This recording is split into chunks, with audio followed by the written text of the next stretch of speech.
ओम आत्मा त्वं गिरिजामती सहचरा प्राणा शरीरं ग्रहं पूजाते विषयोग भोग रचना निद्रा समाधि स्थिति संचारा पदयो प्रदक्षिण विधि स्तोत्राणि सर्वा गिरौ यत् यत् कर्म करोमि तत्तत् अखिलं शंभो तवाराधनम्।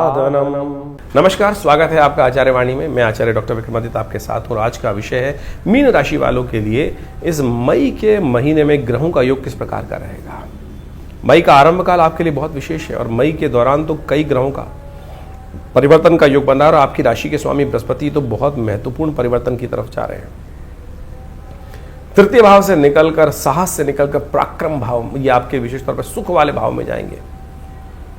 और बृहस्पति महाराज यदि सुख वाले भाव में चले जाएं तो फिर बाकी ग्रह कुछ नहीं करते जब तक राज ही करता है। तो गोचर में तो ग्रह कम से कम इतना बढ़ रहा है कि आपके लिए राजयोग बनता दिखाई दे रहा है, राज के रास्ते बनते दिखाई दे रहे हैं। सुख, घोड़ा गाड़ी सब कुछ प्राप्त करने की ये बृहस्पति अवसर और बड़ी तेज गति से आपके लिए, यदि आपके ग्रह आपकी कुंडली में ठीक दिशा विशाएँ ठीक चल रही हैं तो ये गोचर का स्थिति आपके लिए बहुत अनुकूल हो सकती है। लेकिन समस्या शनि की है। शनि की 7.5 चल रही है और वो आपको पीछे छूटने नहीं दे रही है। टांग पकड़ के रखा हुआ है शनि महाराज ने। तो ये शनि का उपाय लगातार करते रहना। शनि जयंती आएगी, अभी इसी मई में आएगी, तो उनको बिल्कुल उपाय करने की ज़रूरत है। उस दिन ऐसा अकाट्य प्रयोग हम बताने वाले हैं। उस दिन कैसे उसको ठीक कर लें, शनि महाराज को बिल्कुल अद्भुत रूप से लाभ प्राप्ति के योग बन पाएंगे। साथ साथ मई में परिवर्तन का एक और योग बनने वाला है। राहु ग्रह परिवर्तन की तरफ जा रहे हैं, वो भी आपके लिए अनुकूल ही है।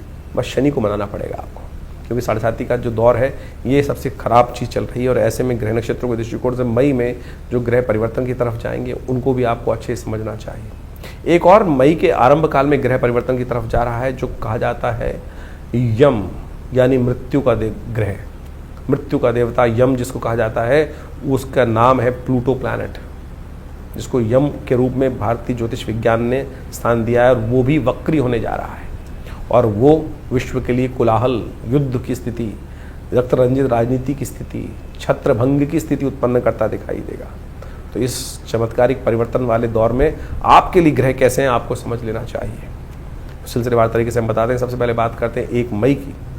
बृहस्पतिवार का अवसर, चतुर्थी तिथि विद्यमान है, रिक्ता तिथि है, भद्रा का योग है। रिक्ता तिथि है, भद्रा का योग, तो नए कार्यों को आरंभ करने के लिए दिन तो अच्छा नहीं दिखाई देता है। ऐसे में ग्रह नक्षत्र आपकी राशि के दृष्टिकोण से कई मामलों में अनुकूल दिखाई देते हैं, लेकिन स्वास्थ्य का ध्यान रखने की जरूरत लगातार बनती दिखाई दे रही है। हो सके तो स्वास्थ्य के लिए चावल का दान कीजिए, ये आपके लिए, क्योंकि प्रथम सुख निरोगी गाया है।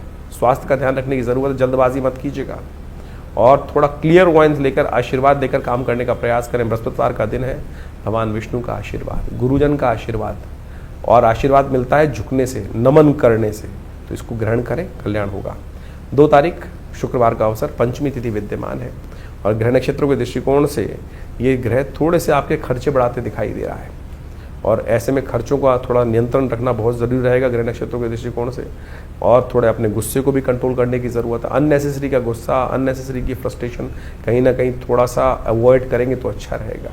आदि शंकराचार्य जी की जयंती है, कोशिश करें इस दिन भगवान का सुंदर स्तवन करें, हो सके तो गौ पूजन करें, कल्याण होगा।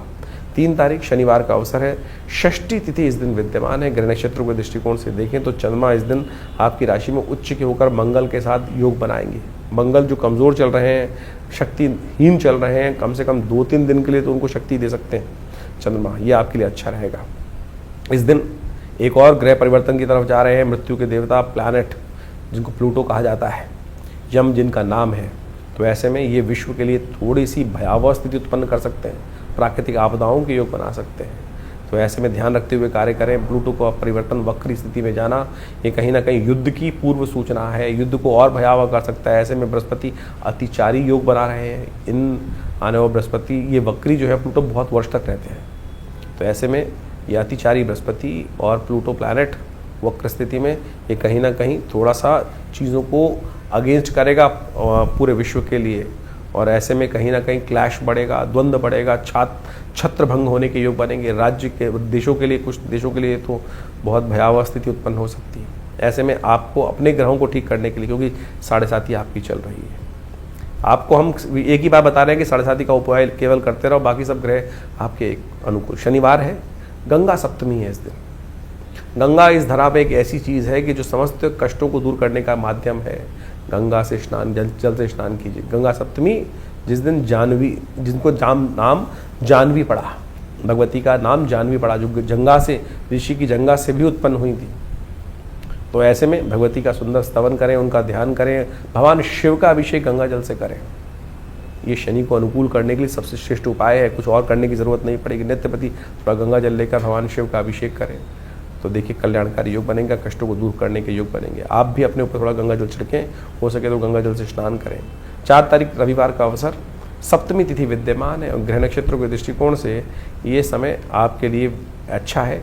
ये समय दिखाता है कि कोई आपका लाख बुरा चाहे लेकिन होगा नहीं, चीज़ें आपके अगेंस्ट नहीं जाने वाली। आप अपनी चाल मस्त होकर काम करें तो आप अपनी चाल में मस्त रहेंगे तो अच्छा रहेगा आपके लिए।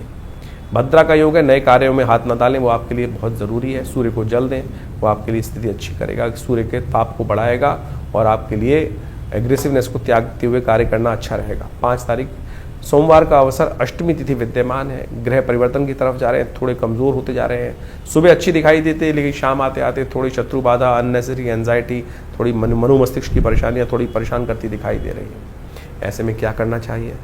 दिन का उपयोग करना चाहिए। ये बगलामुखी जयंती का दिन है। भगवती बगलामुखी समस्त कष्टों को निवारण करने वाली भगवती मानी जाती है। ऐसे में उनका पूजन करें। ओम ह्रीम नमः इस मंत्र का जप करें। बगलामुखी जी का एक दिव्य स्वरूप है जो दश महाविद्या के अंतर्गत आता है। अद्भुत वर्णन शास्त्र मिलता है। वैशाख मास की अष्टमी के दिन बगलामुखी जी की जयंती होती है और बगलामुखी जी का जो नाम है ना, वो वैसे ही भगवती का दिव्य स्वरूप है जो दश महाविद्या के अंतर्गत आता है और बड़ा चमत्कारिक स्वरूप माना जाता है। आज की तारीख में बहुत सारे लोग विभिन्न शांतिक पौष्टिक कर्मों में भी भगवती बगलामुखी के विभिन्न मंत्रों का प्रयोग कर लेते हैं और कुछ लोग बता देते हैं कि भगवती बगलामुखी की आराधना करो, जीवन के कष्ट दूर हो जाएंगे। देखिए, ऐसे में ध्यान रखना चाहिए, भगवती के विभिन्न बीज हैं, विभिन्न मंत्र हैं, पूरी विधि है। माँ भगवती समस्त मनोरथों को सिद्ध करने वाली हैं। लेकिन जहाँ सुई का प्रयोग है वहाँ तलवार का प्रयोग नहीं करना चाहिए। तो ऐसे में बड़ी शांति के साथ ध्यान करते हुए भगवती के मंत्रों का उपयोग करना चाहिए। कहीं हल्का सा गलत प्रयोग जो है वो बड़ा कठिन कारक बन जाता है।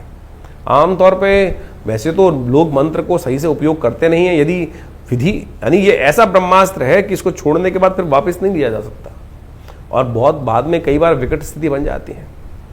हम छोटी सी ईर्ष्या के कारण से भगवती का विभिन्न प्रयोग करने की तरफ उद्धृत हो जाते हैं और वो अनिष्ट कर देते हैं सामने वाले का। और एक बात समझें, ये वो मंत्रों का प्रयोग है कि गोली नहीं है कि जो आप किसी भी मूर्ख व्यक्ति भी चला देगा तो सामने वाले का अहित हो जाएगा। ये वो प्रयोग है कि इसके अंदर पूर्ण भगवती का कृपा मंत्र है।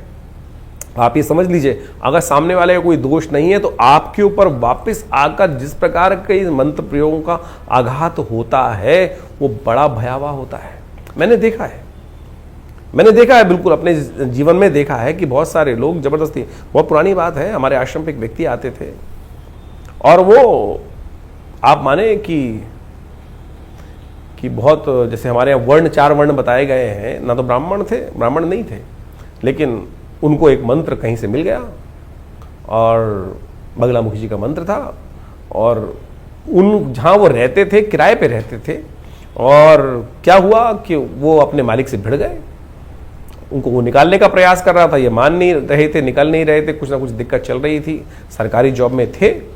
उन्होंने उस मंत्र का प्रयोग शुरू कर दिया जिस प्रकार का वो मंत्र वर्णित है शास्त्र के अंदर, जिस प्रकार से कहा गया। मैं पूरा मंत्र तो नहीं बोलूंगा यहाँ पर। वाचम मुखम पदम स्तंभे जिह्वाम कीले बुद्धिम विनाशे, इस प्रकार से मंत्र है। वो पूरी तरह से उसका पीली सरसों से प्रयोग, तो जिस प्रकार से शास्त्र में वर्णित है उसकी पूर्ण विधि पुस्तकों में लिखी है और उस व्यक्ति ने वो विधि को आरंभ कर दिया और सत्य माने उस व्यक्ति ने जो शास्त्र में वर्णित पुस्तकों के माध्यम से उस विधि को पूरी तरह से, मैं कहूंगा ब्राह्मण नहीं था, शूद्र था, लेकिन उसने वो विधि को ज्ञान प्राप्त कर ये मेरा देखा प्रभाव है। आया था आश्रम पर, हमने मना भी किया उसको, पिताजी ने खूब मना किया, भाई इस प्रकार के प्रयोग नहीं करने चाहिए, इससे अनित होता है। बोला बहुत कष्ट में हूं, ये है वो है, तो नहीं माना, हमारे द्वारा दीक्षित तो नहीं था, लेकिन पुस्तक उसके पास थी, बाजार में मिल जाती है, वो ले आया उस पुस्तक को और उसने उसका प्रयोग किया और सत्य माने उस सामने वाले व्यक्ति के घर के 3 लोग का उसने अहित कर दिया। अहित कर दिया, 3 लोगों का अहित उसी वक्त उस प्रयोग से हुआ। लेकिन बाद में उस व्यक्ति के पूरे परिवार का, स्वयं का जो हाल हुआ वो बहुत भयावह था। तो ऐसे में बड़ी सावधानी के साथ आपको ध्यान रखना चाहिए। आज की तारीख में एक जनरल ट्रेंड बन गया है कि संतान नहीं है, बगलामुखी का प्रयोग करा लो। घर में अशांति चल रही है, कुछ कष्ट ठीक नहीं हो रहा है, बगलामुखी का प्रयोग करा लो। हमारे पास आश्रम पर नित्यप्रति कॉल आते हैं कि हमें बगलामुखी का प्रयोग कराना है, ये करना है, वो करना है। और तो और बड़ी विचित्र स्थिति है। मैं आपको बाल्यकाल की एक अवस्था बताऊं कि लोग इस प्रकार के योग बनाते हैं कि एक जो वो स्थिति बताने की नहीं है, लेकिन बड़ा विचित्र स्थिति है। एक पंडित जी थे, वो अनुष्ठान के लिए जा रहे थे और अनुष्ठान करने के लिए बोले एक बड़ा घड़ा लाओ, बड़ा टब लाओ और जो अनुष्ठान जब करेंगे वो पानी के अंदर खड़ा होकर करेंगे। यानी यजमानों को किस प्रकार से मूर्ख बनाने के लिए स्थिति बनती है।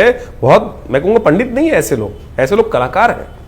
और उन्होंने जितने पंडित इकट्ठे किए, 5 पंडित 6 पंडित, उन सबको खड़ा किया उन पतीलों के अंदर पानी भरकर, जैसे बगला। अरे क्या स्थिति, बगलामुखी बगला जो होता है पानी में खड़ा होता है और ऐसी स्थिति में हम जब करके दिखाएंगे। यजमान भी बड़े आज की तारीख में धुरंधर होते हैं, उन्होंने भी पंडित जी से कहा, पंडित जी बड़े स्थिति में, ऐसी स्थिति बची हुई है। तो क्या क्या स्थिति आज लोक में है, ये व्यंग का शब्द नहीं है, ये बहुत ही ब्रह्मास्त्र है। बगलामुखी का जो प्रयोग, अभी छिन्नमस्तिका देवी का इसी के पास जयंती आएगी, तो उन सब के प्रयोग शास्त्र में जो वर्णित है वो अद्भुत कार्य करते हैं। जहां आपके केस चल रहे हैं, कष्ट चल रहे हैं, जीवन में बहुत ही भयावह स्थिति हो चुकी, सामने वाले ने बहुत, तब तो कोई रेयरेस्ट ऑफ रेयरेस्ट कार्यों में करने का शास्त्र में वर्णित है, लेकिन बहुत कंट्रोल लेवल में करने का प्रयास करना चाहिए। और उसको यदि बहुत सावधानी के साथ किया जाए तब वो चीजें आपके लिए, अपनी सुरक्षा पहले, हर मंत्र का प्रयोग स्वयं कवच के साथ, कवच विभिन्न प्रकार के उनके प्रयोग, शापोद्धार इत्यादि हर चीज में वर्णित है, पूरी विधि शास्त्र में वर्णित है। यदि आपने उनमें से एक विधि भी छोड़ दी तो वो आपके ऊपर वापस जब प्रयोग आएगा आप उसकी रक्षा नहीं कर पाओगे। तो ऐसे में मेरा आप सबसे अनुरोध है कि बहुत शांति के साथ गुरु के सानिध्य में रहते हुए इन समस्त प्रयोगों को करने का प्रयास करें। बहुत सारे लोग तथाकथित तौर पर बरगलाने का प्रयास करते हैं, तो उन सबसे बचते हुए कार्य करने की जरूरत है। तो ऐसे विधान शास्त्र में जो वर्णित चमत्कार के रूप में है, और आप समझें कि हमारे स्वयं भी बहुत बड़ा आश्रम चलाते हैं हम, बहुत सारे जीवन में कष्ट भी आए और कभी ऐसी आवश्यकता पड़ी तो जहाँ बहुत क्लिष्टता समय था, बगलामुखी के प्रयोगों को उपयोग करके देखा गया, महाकाली के प्रयोग को उपयोग करके देखा गया, स्वयं के लिए उपयोग करके देखा गया, चमत्कार उपस्थित कर देता है। ऐसे समस्याओं को दूर कर देता है जैसे गधे के सिर पे से सींग। पता नहीं कब वो समस्याएं चली जाएं, कैसे ठीक हो जाएं, और हमने वो बिल्कुल स्थिति को समझ के देखा है। कोशिश ये करें, बस सानिध्य बहुत जरूरी है, अपनी रक्षा बहुत जरूरी है। इन सब चीजों को समझते हुए कार्य करेंगे तो अच्छा रहेगा। तो ये बगलामुखी जी का दिव्य स्वरूप हमने आपको बताया है। इस दिन विशेष तौर पर एक काम कर सकते हैं, आप अपने घर में बगलामुखी जी का सिद्ध यंत्र जो तांबे पर बना हो या पीतल पर बना हो या भोजपत्र बना हो, उसको स्थापित करें बगलामुखी जी के मंत्र से, और पूरे वर्ष तक उन पर पीले पुष्प ओम ह्रीम नमः इस मंत्र का स्तवन करते हुए, जो प्रसन्नता बीज मंत्र है भगवती का। भगवती के कई बीज हैं, ओम ह्रीं, ओम ह्लीम, ओम ह्लींग। एक मंत्र है ओम ह्रीम, ह के पैर में र, ल बड़ी की मात्रा और बिंदी, ये ह्रीम शब्द बनता है। ये भगवती का प्रसन्नता बीज है। इसका सानिध्य लेने से भगवती की प्रसन्नता भी मिलती है, उनका आशीर्वाद भी मिलता है और अनिष्ट भी नहीं होता है। कोई गलती हो जाए तो उससे कष्ट भी नहीं होता है। तो इसको सानिध्य लें, कष्ट दूर होंगे। 6 तारीख मंगलवार का अवसर, 9वीं तिथि विद्यमान है। ग्रह नक्षत्रों का योग जो आपके लिए चल रहा है, थोड़ा सा कहीं ना कहीं आपके लिए भारी दिखाई देता है।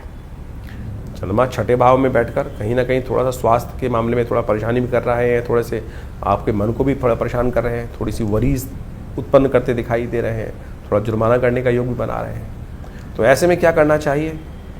जब मन में शोक हो तो क्या करना चाहिए? भगवान का स्तवन, राम कथा सुनने से समस्त प्रकार के शोक नाश हो जाते हैं। मंगलवार का दिन है इस दिन।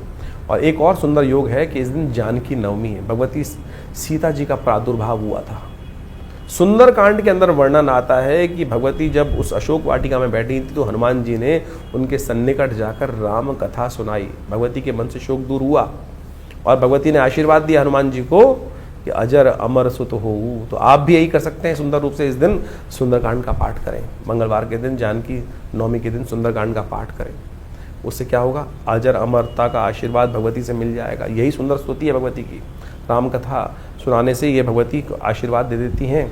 तो आप भी कोशिश करें इस दिन सुंदर रूप से। हमने विवेकानंद योगाश्रम में तो यही कार्य किया ही है, सुंदरकांड का पाठ रखा है। और साथ साथ हमने विशेष तौर पर इस दिन हनुमान जी का सुंदरकांड का पाठ रहेगा, चोला चढ़ेगा और साथ साथ यज्ञ रहेगा, सवमनी का भोग रहेगा। शाम को 5 बजे से लेकर रात्रि के 10 बजे तक ये कार्यक्रम रहेगा। आप भी इसमें सम्मिलित हो सकते हैं, अपना स्थान आरक्षित कराएं। फ़ोन नंबर चल रहे हैं स्क्रीन के ऊपर।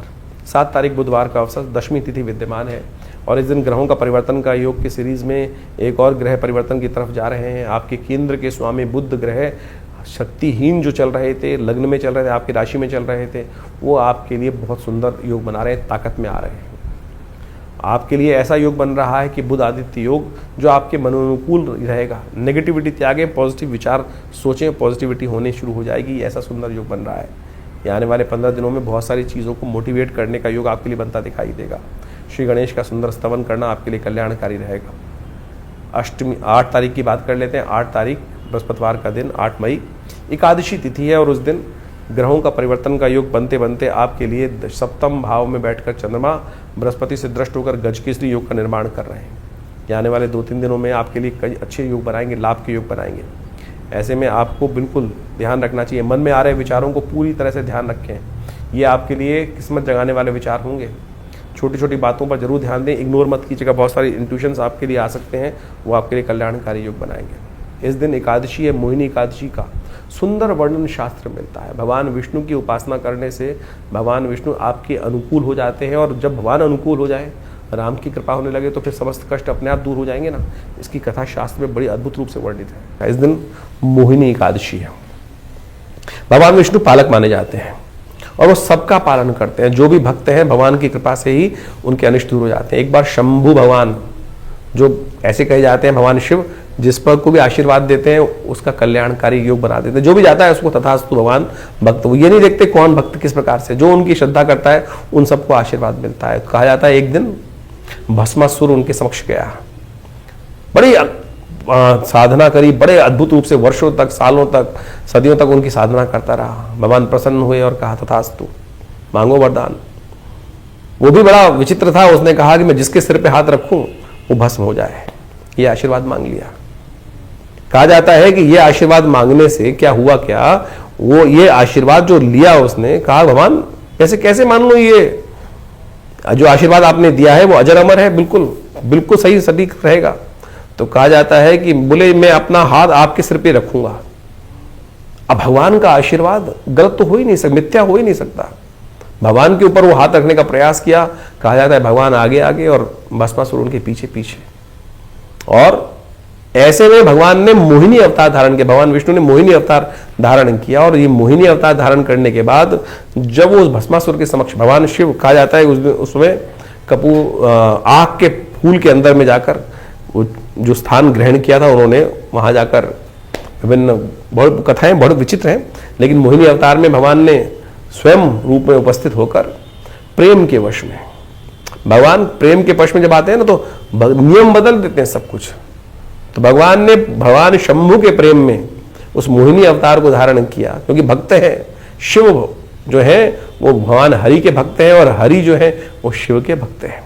तो इसी प्रेम के वश में आकर भगवान ने मोहिनी धारण करते हैं और भस्मासुर को नृत्य करके मोहित कर लेते हैं अपने स्वरूप से। और कहा जाता है कि जैसे भगवान नृत्य करते हैं और भस्मासुर भी नृत्य करता है, भगवान अपना सिर अपने हाथ पे ले जाते हैं और भस्मासुर भी उस सिर को, अपने आशीर्वाद जो भगवान शिव से प्राप्त था उसी हाथ को अपने सिर पे ले जाता है और भस्म स्वयं हो जाता है। तो ये बहुत सुंदर तिथि है, भगवान के उस स्वरूप का वर्णन मिलता है। इस दिन सुंदर रूप से भगवान को प्रेम के वश में मोहने का हमको भी प्रयास करना चाहिए। उनका स्नान कराएं, उन पर तुलसी दल डालें, उनको सुंदर रूप से सहस्रसी, ये जो पुरुष सूक्त है उसके द्वारा उनका पूजन करें, पुरुष सूक्त के द्वारा पूजन करें, ओम नमो भगवते वासुदेवाय मंत्र जप करें उससे बड़ा कल्याणकारी योग बनेगा और भगवान का पंचामृत ग्रहण करें, आपके मनोरथ सिद्ध होने के योग बनेंगे। तो मोहिनी कथा आपने सुनी, मोहिनी अवतार की, और विशेष तौर पर मीन राशि वालों को ध्यान रखना चाहिए क्योंकि शनि इस वक्त आपकी 7.5 में चल रहे हैं और ऐसे में भगवान विष्णु का स्तवन कर कर आप समस्त कष्टों को हरने के लिए नवग्रहों से ऊपर उठें, 10वें ग्रह को पार करें। 10वां ग्रह है प्रभु का अनुग्रह। प्रभु का अनुग्रह जो प्राप्त कर लेता है, 9 ग्रह उसका कुछ नहीं करते। तो इसलिए इस बात का ध्यान रखते हुए कार्य करें, भगवान विष्णु का सुंदर पूजन करें। भगवान का नियम बड़ा अद्भुत है, भक्त के लिए वो नियम भी बदल देते हैं। प्रेम के पाले पढ़कर भगवान ने समस्त नियम बदल दिए। तो आप ध्यान रखें, मोहिनी रूप तक धारण कर लिया। तो इस कथा से ये प्रेरणा मिलती है कि भक्ति सबसे श्रेष्ठ है। तो इसलिए इसको ध्यान रखते हुए कार्य करें। 9 तारीख शुक्रवार का अवसर, द्वादशी तिथि है, शुक्र प्रदोष का योग बन रहा है। ग्रह नक्षत्र आपके लिए कई मामलों में अनुकूलता प्रदान करते दिखाई दे रहे हैं। इस समय का आपको सही समय समझते हुए उपयोग कर लेना चाहिए। यदि उपयोग नहीं करोगे तो फिर कष्ट में फंसे रहोगे। इसलिए विश्वास करो, सही समय चल रहा है। ऐसे में शुक्र प्रदोष का योग है। आपके शनि आपके अनुकूल नहीं चल रहे ना, तो शुक्र को जगाइए। आपके शुक्र को जगाने का रास्ता कैसे है कि आप विशेष तौर पर भगवान की कृपा से प्राप्त कर जो सांसारिक सुख प्राप्त करने के लिए, कष्टों को दूर करने के लिए इस दिन भगवान का अभिषेक किससे करें? आप गंगा जल से करें तो आपके लिए कल्याणकारी योग बनेगा। दूध से करें, आपके लिए शाम को प्रदोष, शुक्र प्रदोष। इस संसार में शनि जब की दशा चलती है या शनि की 7.5 चलती है तो क्या होता है, सांसारिक सुख से व्यक्ति को दूर करता है ग्रह। तो ऐसे में उन सबको प्राप्त करने के लिए क्या करना चाहिए? भगवान का सानिध्य। शुक्रवार के दिन प्रदोष का योग बन रहा है। वो सांसारिक सुख को प्राप्त करने के लिए भगवान का दही से अभिषेक, गंगा जल से अभिषेक, दूध से अभिषेक करना। शाम के समय सूर्यास्त के बाद करीब 45 मिनट का जो समय होता है, अंधेरा होने से पहले, वही प्रदोष काल है। कल्याण होगा, इसमें इसका सानिध्य ले। 10 तारीख शनिवार का अवसर, त्रयोदशी तिथि है इस दिन और ग्रहों का परिवर्तन का योग है। दिन अच्छा दिखाई देता है आरंभ में, लेकिन शाम आते आते थोड़ा सा मन डिप्रेशन की तरफ जाता दिखाई देगा। तो ऐसे में आपको भगवान की उपासना करनी चाहिए, शनि को मनाने का प्रयास करना चाहिए। शनिवार है, अपने वजन के बराबर तुला दान करें, उड़द की दाल का दान करें, साबुत उड़द का दान करें, अच्छा रहेगा। तो ये मई के आरंभ काल के ग्रहों की गणना आपने समझी। तो ये समझ लीजिए मई का जो समय बहुत विशेष योग लेकर आ रहा है। मई का ये योग विशेष तौर पर देखिए, कई ग्रहों का परिवर्तन की स्थिति, जैसे हमने आपको कहा, ये परिवर्तन की स्थिति बहुत विशेष है। वैशाख का महीना चल रहा है और वैशाख के महीने के अंतिम समय में शुक्ल पक्ष का जब दौर चले तो उस समय में कई प्रकार के शुभ योग बने। और एक समझ लेना चाहिए आपको कि आमतौर पर आजकल ज्योतिष के अंदर विशेष तौर पर यह बात हो गई है कि हम ग्रहों का निवारण किस प्रकार से करें, और हम जो उपाय बताते हैं ना, वो वैदिक पुराणिक मत से बताने का प्रयास करते हैं। बहुत सारे लोग तथाकथित तौर पर टोटकों में फंस जाते हैं, लेकिन भारतीय संस्कृति में भारत को समझने के लिए वेद, उपनिषद, ये सब जो पुराण इत्यादि मत हैं, जो कथाओं के माध्यम से हमारे साथ जुड़े हुए हैं, एक तो हमारा इतिहास भी है और साथ साथ हमारे कष्टों के निवारण करने का वास्तविक सिद्धांत भी है। पंचांग के अंदर कई लोग अध्यात्म को बिल्कुल ही भूलने का प्रयास कर रहे हैं और कई लोग इस प्रकार से समझते ही नहीं है कि बहुत ज्योतिष भाई वेद का अंग है। ज्योतिष को अध्यात्म से हटकर देखा ही नहीं जा सकता है। अध्यात्म से हटके समझने का प्रयास करेंगे तो ग्रह गणना को विशेष तौर पर ना तो उसकी वास्तविकता आप समझ सकते हैं, वो तो मैथमेटिक्स कैलकुलेशन के रूप में आप उसको केवल गणनाओं के तौर पर समझ सकते हैं, लेकिन निवारण, कष्ट का निवारण जो है वो इतिहास में दर्ज है। पुराण, उपनिषद, वेद, ये सारा का सारा भारतीय संस्कृति का ऐसा एक सार गर्भित ग्रंथ है कि जिससे हमको जीवन जीने की कला भी समझ में आती है। और ये वैशाख का महीना चल रहा है जिसे भगवान ने अपना नाम दिया है। कार्तिक से भी बढ़िया कोई मास हो सकता है जिसमें सुंदर योग बनते हैं, चाहे वो विशेष तौर पर आप समझे, जिसमें आज हमने आपको समय कालांतर में बताने का प्रयास किया। अक्षय तृतीया वैशाख के महीने में आती है और साथ साथ विभिन्न प्रकार की जयंतियाँ आती हैं, बगलामुखी जयंती आती है। जीवन में कष्ट चल रहा हो, कैसे निवारण करेंगे? अगर एक पुराने हमारे कवि साहब ने लिखा, क्षमा शोभती उस भुजंग को जिसके पास गरल हो। अभी भारत के ऊपर इतनी भयावह स्थिति बनी, कुछ लोगों ने भारत के सम्मान को तार तार करने का प्रयास किया। यदि हम पे शक्ति नहीं होगी जैसे, तो हम कैसे, कोई भी आके थप्पड़ मार के चला जाएगा, और यदि शक्ति होगी तो उसका प्रत्युत्तर देकर अपने सम्मान को पुनः स्थापित करने का कार्य किया सकते हैं। बगलामुखी, छिन्नमस्तका इत्यादि की जयंती इस वैशाख के महीने में आती है। ये शक्तियों का इसीलिए शास्त्र में वर्णन है कि भाई जीवन में कष्टों का निवारण करने के लिए जो आपके पास शक्तियां हैं, ब्रह्मास्त्र हैं, उनका उपयोग किया जाना चाहिए। नहीं तो कोई भी आपके जीवन में कष्ट यदि आ रहा है तो ऐसा तो नहीं, हमारे ऋषि मुनियों की अद्भुत खोज है, बगलामुखी जी के ऐसे अकाट्य प्रयोग हैं कि जब, वैसे तो उनका प्रयोग निषेध है शास्त्र के अंदर, लेकिन जिस प्रकार से वो शब्द जो मंत्र इत्यादि हैं, ओम ह्रीं बगलामुखी सर्वदुष्टानम वाचम मुखम पदम स्तंभे जिह्वाम कीले बुद्धिम विनाशे ह्रीं ओम, जिस प्रकार से उनका उपयोग है अद्भुत है, अद्भुत।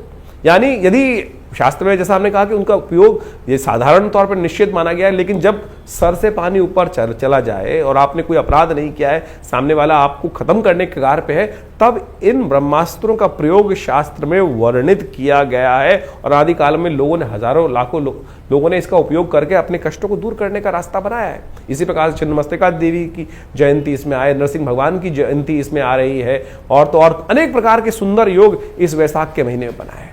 और सुंदरतम प्रभाव ऐसा बताया गया है कि केवल जल का दान ही समस्त कष्टों से निवारण का योग बना देता है। वो सब हमने आपके समक्ष रखने का प्रयास किया।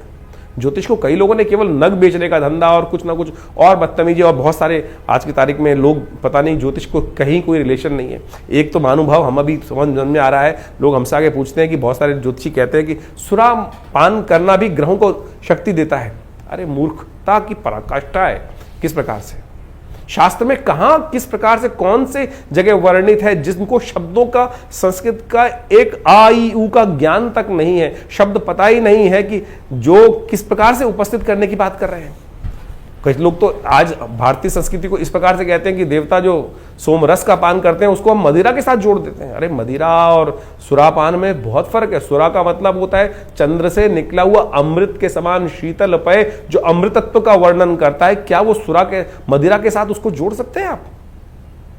और अभी ज्योतिष में ऐसी वर्णन कर रही है कि किसी को मदिरा पिलाना भी उपाय होता है, ग्रहों को शक्ति दे देता है, सत्यानाश कर देगा। किसी भी ज्योतिष के वास्तविक तौर पर अनुभव के ग्रंथ की बात करें तो वहां ये लिखता है शराब और कबाब, चाहे लाल किताब, चलिए आज की तारीख में प्रचलित लाल किताब है, वहीं जाके पढ़ लीजिए कहां किस किस ग्रह के उपचार के लिखा है। वहां तो ये बात लिखी है कि शराब और कबाब जिसकी जिंदगी में आ जाएगा वो बर्बाद हो जाएगा व्यक्ति। तो आप समझें ज्योतिष को जिस प्रकार से आज तथाकथित लोगों ने जिस प्रकार से पहुंचाया है, कहां कहां पहुंचा दिया है, उन सबको आज हटाने का हम प्रयास करें। सही रूप से हमने ज्योतिष को वैदिक ज्योतिष के साथ जोड़कर आपके समक्ष उपाय रखें। और इस वैशाख महीने में आप समझें, हमारे यहाँ व्यवस्थाएं बताई गई है, माधव मास इसका नाम रखा गया। केवल जल का दान, कलश भरकर जल का दान करने से ही आपके जीवन के, इस मास में कहा जाता है कि एक बार हरि नाम का स्मरण कर लें तो आपके समस्त कष्ट निवारण करने के योग बन जाते हैं। तो आप इन सब सिद्धांतों को सही रूप से समझने का प्रयास करें। और जैसा ज्योतिष की गणनाओं पे इस महीने में, मई के महीने में बहुत ग्रहों का परिवर्तन है, जीवन परिवर्तन की तरफ जा रहा है। गुरु अतिचारी स्थिति में आ चुके हैं और वो ग्रह परिवर्तन, राशि परिवर्तन का एक महत्वपूर्ण योग बना रहे हैं इस मई के मध्यकाल में। इसके साथ साथ राहु का परिवर्तन का योग बन रहा है। ये सारे परिवर्तन आपके लिए बहुत महत्वपूर्ण रहने वाले, एकदम स्थिति परिवर्तन की तरफ जाने वाली है। ऐसे में थोड़ा सावधान रहकर देखिए, ग्रह गणना के अनुसार से ये भी समझ लें, क्योंकि इस समय में जो ग्रहों का योग बन रहा है, आप समझें कि जो ग्रहों का योग बना कि जो रविवार के 5 योग बन गए, और कई बार यदि दृष्टि देखें जिन जिन क्षेत्रों में 5 मंगलवार का योग की एक तिथि बढ़ रही है, कहीं ना कहीं तिथि बढ़कर जो है वैशाख पूर्णिमा से आगे निकल जाएगी तो मंगलवार का योग भी आ जाएगा, तो 5 मंगल का योग बन जाएगा। उन क्षेत्रों में भयावह स्थिति, युद्ध की स्थिति भी बन सकती है, और ये कहीं ना कहीं रक्त रंजित स्थिति को ग्रहों का योग बनाती दिखाई देगी। ग्रह परिवर्तन की तरफ जा रहे हैं। बुध स्वयं बहुत सुंदर परिवर्तन की तरफ जा रहे हैं। बुध का ये परिवर्तन बहुत विशेष होने वाला है। बुध जिस प्रकार से काफी लंबे समय तक क्षीणस्थ अवस्था में थे, नीच की राशि में चल रहे थे, और वो परिवर्तन कर कर सूर्य के साथ बुध आदित्य योग बना के चले गए हैं। ये सब का सब आपकी राशि में बहुत महत्वपूर्ण योग परिवर्तन की तरफ ले जाता दिखाई दे रहा है। लेकिन यहाँ एक बात और समझने की आवश्यकता है, हम ज्योतिष के यहाँ विषय जो उपस्थित रखते हैं वो गोचर के साथ रखते हैं। गोचर का यानी, गोचर का मतलब समझ लें कि present situation of the planets. गोचर में जो आज आकाशीय मंडल में ग्रहों की स्थिति है वो क्या, कौन सी राशि में किस प्रकार का परिवर्तन बना रही है। लेकिन आपका जन्म एक विशेष समय पर हुआ है, उससे आपकी जन्मपत्री बनी, उससे आपके नक्षत्र की कैलकुलेशन से दशाएं निकाली गई, दशाएं, अंतर दशाएं, ग्रहों की इंटरनल स्थिति, उन सबको कोरिलेट करने की आवश्यकता है। अगर विंशोत्तरी दशा, अंतर दशा, प्रत्यंतर दशा के अनुसार से आपका समय अच्छा चल रहा है और गोचर में भी वही ग्रहों का योग बन जाए तो वारे न्यारे। और बाई चांस यदि विंशोत्तरी में अच्छा नहीं चल रहा है, गोचर में अच्छा चल रहा है, या गोचर में अच्छा नहीं चल रहा है, विंशोत्तरी में अच्छा चल रहा है, तो उसका इंप्रेशन अलग हो जाएगा। तो इसलिए जन्मपत्री इत्यादि को बहुत अच्छे से गोचर के दृष्टिकोण से तो समझ में आती है चीजें। कई बार बहुत सारे लोगों के प्रश्न आते हैं, बोलते हैं कि आपकी राशि के दृष्टिकोण से हमने जो योग बन रहा है वो बहुत बहुत बहुत अच्छा बता रहे हैं, लेकिन हमारे जीवन में घटित नहीं हो रहा है। कारण क्या है? कारण होगा आप हमारे अपने इंडिविजुअल चार्ट के अंदर कोई ना कोई ऐसी ग्रह स्थिति बैठी हुई है कि जिसका हमको ज्ञान नहीं हो पा रहा है। और जो वहां अगर किसी व्यक्ति की कुंडली में दरिद्र योग बना हुआ है, केमुद्रम योग बना हुआ है, आपकी कुंडली में 100 राजयोग है और एक केमुद्रम योग, चंद्रमा बिल्कुल अकेला है, कोई शुभ ग्रह से दृष्ट नहीं है और आसपास उसके 2-2 भाव तक कोई ग्रह नहीं बैठा है, तो फिर दरिद्र योग हो गया है और 100 राजयोगों को अकेला वो केमुद्रम योग खत्म कर सकता है। अगर किसी कुंडली में है तो गोचर में लाख दर्जे अच्छे ग्रह हो जाए, कुछ होगा ही नहीं, तो उसका निवारण करना पड़ेगा। ग्रहों का स्थिति को समझते हुए कैसे उस ग्रहों को, अशुभ ग्रहों के योगा योग को जो आपकी जन्मपत्री में चल रहे हैं, परिवर्तन के योग बनाने हैं। अब आपकी गोचर में जो अच्छे ग्रह हैं, लेकिन आपकी विंशोत्तरी अंतरदशाओं में जो ग्रह की स्थिति बनी हुई है वो कहीं ना कहीं मारने के योग बना रही है, कहीं ना नुकसान करने के योग बना रही है, तो कैसे परिवर्तन का योग बनेगा? तो गोचर के दृष्टिकोण से और इन सब चीजों को समझने की आवश्यकता है। ज्योतिष बिल्कुल सत्य है, प्रमाणित है, इसमें एक भी बात कपोल कल्पित नहीं हो सकती। यहां तक कि आपके जीवन में जो स्वप्न भी आ रहा है ना, वो भी ग्रहों के अनुसार से जाना जा सकता है, उसका भी प्रभाव है और ये बहुत विवेचना के द्वारा उपस्थित किया जाता है। बहुत सारे जीवन में आपकी कुंडली में सपोज एक व्यक्ति आए हमारे पास और उनकी कुंडली में बहुत वर्ष पूर्ण के आते, पिताजी के साथ जन्मपत्री देखने का अवसर मिला उनका, और वो बड़े परेशान थे और हिंदुस्तान के एक बहुत बड़े ब्यूरोक्रेट थे, एक उपराष्ट्रपति थे, उनके बहुत अच्छे निजी सचिव थे शायद, बहुत पुरानी बात है। और वो जन्मपत्री दिखाने आए हमारे पास पिताजी के समय पर, और आप समझे उनकी जन्मपत्री के अंदर वो बात देखने आए थे, महाराज जरा देखें जन्मपत्री हमारी क्या है। हम लोगों ने जब जन्मपत्री देखी तो बड़ा अच्छा ग्रह दिखाई दिया, महाराज पुनः देखें। तो उन्होंने कहा जी मेरे को किसी ज्योतिषी जी ने बता दिया है कि मेरा मृत्यु योग आ रहा है, मेरी मृत्यु होने वाली, ऐसा योग उन्होंने बताया कि होने वाली है। जब हमने बहुत जन्मपत्री को देखा तो हमने कहा जी आपकी कुंडली में तो पूर्ण आयु है, हाँ, लेकिन जिन ज्योतिषी ने बताया है वो भी चमत्कार किया है, बिल्कुल मृत्यु होने के योग है आपकी कुंडली में, लेकिन उस मृत्यु के बाद भी आप जीवित रहेंगे। वो बड़ा सकपकाया व्यक्ति, मुझे अभी भी याद है। तो जब ये स्थिति बनी तो कारण क्या था, उसका जो ग्रह था वो स्वप्नादि अवस्था में था, जो मृत्यु कारक योग बना रहा था वो स्वप्न आदि अवस्था में थी, यानी उसकी मृत्यु होने का योग था लेकिन स्वप्न में मृत्यु होने का योग था। ये वो ज्योतिषी देखना भूल गए और व्यक्ति परेशान हो गया। तो आप समझे आपकी जन्मपत्री में कौन सी अवस्था, ग्रहों की अवस्था देखी जाती है। बालादि अवस्था में ग्रह है, वृद्धादि अवस्था में ग्रह है, जागृत अवस्था में है, स्वप्नादि अवस्था में है, या मृत अवस्था में ग्रह है। अब समझे कि आपकी कुंडली के अंदर बहुत सारे, जो आप संपूर्ण कुंडली कैलकुलेट करते हैं तो बालादि अवस्था भी ग्रह मानी जाती है, जिसका ग्रह भी जन्म हुआ हो, बालादि अवस्था में हो, युवा में है या प्रौढ़ में है या बहुत बुढ़े में अवस्था में है या मृतावस्था में है, ग्रह भी मृतावस्था में होता है। तो यानी वो कब कौन से अंशों में कहां किस प्रकार से बैठा है, इन सब चीजों की इतना वृहद वर्णन ज्योतिष शास्त्र के अनुसार से किया जाता है और उसके बाद विवेचनाएं की जाती है। ग्रह आप समझे ऐसी अवस्थाएं बनती हैं कि प्रत्यक्ष अवस्था में या हास्यादि अवस्था में, ग्रह की अवस्था हास्यादि अवस्था, यानी मजाक वाली स्थिति में भी ग्रह है कि आपका ग्रह बहुत बढ़िया उच्च का होकर बना हुआ है, लेकिन उसकी अवस्था हास्यादि अवस्था में, तो मजाक उड़वाएगा आपका। बहुत बार जीवन में होता है कि सब कुछ होते हुए भी कहीं मजाक उड़ रहा है व्यक्ति का, सब कुछ हास्य परिहास हो गया। तो वानी वो ग्रहों की अवस्था भी इतनी ज्यादा ज्योतिष के अंदर बहुत गणनाएं बहुत सुंदर रूप से उपस्थित की गई हैं। इसके लिए अध्ययन की आवश्यकता है। आज की तारीख में तो बहुत सारे लोग सोशल मीडिया पर लोगों को ज्योतिषी बना रहे हैं। 4 दिन के अंदर ग्रहण ज्योतिष पढ़कर आप किसी भी प्रकार से आप बहुत सारे ग्रहों के मूल को समझकर प्रेडिक्शन करना जान जाएंगे। नीम हकीम खतराए जान, एक पुरानी कहावत है, नीम हकीम खतराए जान। आप किसी कुंडली में, जैसे मैंने ये आपको एक कहानी उपस्थित करी, कहानी नहीं है सत्य कथा है, वो व्यक्ति सोची क्या स्थिति रही होगी कि उसके मनोमस्तिष्क पे क्या स्थिति होगी कि वो व्यक्ति सोच रहा है कि मेरी मृत्यु होने वाली है। मेरा एक मित्र था, दिल्ली में बहुत बड़ी दुकान चलाते हैं, बहुत बड़ी एक लौकिक दुकान चलाते हैं। मुझे आज भी याद है कि अब इससे कुछ 10-15 वर्ष पूर्व उसके दिमाग में कोई ऑपरेशन की बात आई, दिमाग में कुछ समस्याएं थी, डायग्नोज हो गया था। और उन दिनों पिताजी हमारे थे, हमारे पास आया जन्मपत्री दिखाने के लिए। तो जन्मपत्री के अनुसार से हमको दिखाई दे रहा था यार इतनी भयावह स्थिति नहीं है जितनी तेरी स्थिति है। उसकी ऐसी स्थिति हो गई थी, घड़ी तू ले जा, ये स्थिति तू ले जा, अब जीना तो है नहीं, ऐसी स्थिति आ गई थी। लेकिन हमने उसको कहा कि भाई जिएगा, चिंता मत कर, तेरा ऐसा कोई भयावह स्थिति नहीं है। उसका एक लेज़र ऑपरेशन होना था ब्रेन का और वो कहीं भी जा सकता था, लेकिन प्रार्थना कराई भगवान की और साथ साथ उसकी ज्योतिष के दृष्टिकोण से उसको विश्वास दिलाया। आज 12-15 साल हो गए, उसको देखता हूँ, समझता हूँ, आज भी उसकी नमस्ते आती है, धन्यवाद आता है। तो आप समझे ज्योतिष के विषय बहुत है। ये नीम हकीम खतराए जान वाली बात बोली ना, किसी मन में भय डाल दिया। आज पूरा खेल भय का चल रहा है। चाहे किसी भी फील्ड में चले जाओ, किसी डॉक्टर के पास चले जाओ, वो कह देता है कि भाई ये तो बहुत खतरनाक बीमारी है, इसका तुरंत ऑपरेशन करा लो, कुछ और है नहीं, व्यक्ति बेचारा वैसे ही परेशान हो जाता है। तो ज्योतिष भय दिलाने वाली स्थिति नहीं है, ज्योतिष विश्वास दिलाने वाली स्थिति है। आपके जीवन में परिवर्तन लाने का रास्ता बनाया गया है। आपके जीवन में सिखाया जाता है कि कोई भी कष्ट है उसका सकल पदार्थ है जगमाही, कर्महीन पुरुष पावत नहीं। कर्म सही दिशा में कर्म किया जाए, जो उपाय निवारण, कारण जानने के बाद निवारण जो है वो ज्योतिष के उपनिषद इत्यादि यानी पुराण इत्यादि में ही तो वर्णित किया गया है कि किन किन के जीवन में कहां कहां घटना बनी, उन्होंने सत्यनारायण कथा करी और उससे उनके जीवन के कष्ट दूर हो गए। तो यही तो निवारण है। आज की तारीख में लोग बैठे हैं कि भैया वो शराब पिला दो, इस दिन शराब पी लो, इससे ग्रह परिवर्तन हो जाएगा, शुक्र और बलिष्ठ हो जाएगा। बलिष्ठ क्या होगा, आपका जीवन में समस्याएं कुछ और हो जाएंगी। आप सोचें कि आज की तारीख में लोग चुटकी बजाकर जो स्थितियों को उत्पन्न करने के लिए आज जो भी स्थिति की जा रही है वो ज्योतिष के दृष्टिकोण से कहीं उनका ज्योतिष से कोई मतलब है नहीं।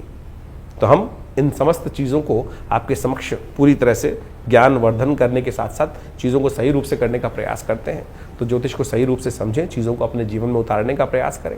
जन्मपत्री आप दिखाना चाहते हैं तो उसके लिए अपॉइंटमेंट भी ले सकते हैं, और हमारे यहाँ से आपकी अपनी जन्मपत्री प्राप्त करने के लिए, अपने ग्रहों को समझने के लिए, कौन से आपके योग बने हुए हैं, किस प्रकार के योग बने हुए हैं, कौन से ग्रह कब फलीभूत होंगे, आपके लिए कौन सा उपाय श्रेष्ठ रहेगा, जनरल प्रेडिक्शन के तौर पर बहुत सारे लोग हमारे पास आते हैं। हम नग का विरोध नहीं करते भाई, हम कहते हैं सत्य पहने, असली पहने, रुद्राक्ष इत्यादि जो भी चीजें शास्त्र में वर्णित है कहीं गलत नहीं है, कहीं कोई गलत नहीं है, लेकिन शुद्ध तो हो, सही तो हो। यदि आप हमारे यहाँ कौन से नग आपके लिए है वो भी बता दिए जाते हैं, हम बताएंगे बिल्कुल, लेकिन हम बेचते नहीं, हम तो कोई बेचते नहीं है, बता जरूर देंगे। आप जानना चाहें तो आपको बता दिया जाएगा। तो वो जन्मपत्री के बहुत सारे मॉडल्स हैं हमारे यहाँ, वो भी आप निकलवा सकते हैं, अपनी जन्मपत्री की विवेचना करा सकते हैं। संबंध किस प्रकार से रहेंगे, कौन सा समय आपके लिए अच्छा है, दशाओं में कौन सा समय आपके लिए उपयुक्त आ रहा है, कब आपको अपने जीवन में आगे बढ़ने के लिए कार्य करना चाहिए, कब आपके जीवन में कार्य करने से आपको बचना चाहिए। तो आप उन सब संबंधों में जानने के लिए आश्रम के साथ संबंध साध सकते हैं। बहुत सारे विभिन्न प्रकार के उत्सव समय समय पर हमारे आश्रम पे होते रहते हैं, उनके बारे में भी आपको हम समय समय पर अवगत करा सकते हैं। आप अपने नाम से अपने उन यज्ञों में भाग लें, स्वयं आए, यज्ञ में बैठें, भगवान की प्रार्थना करें, देखिए चमत्कार होगा, कष्ट निवारण करने का योग बनेगा।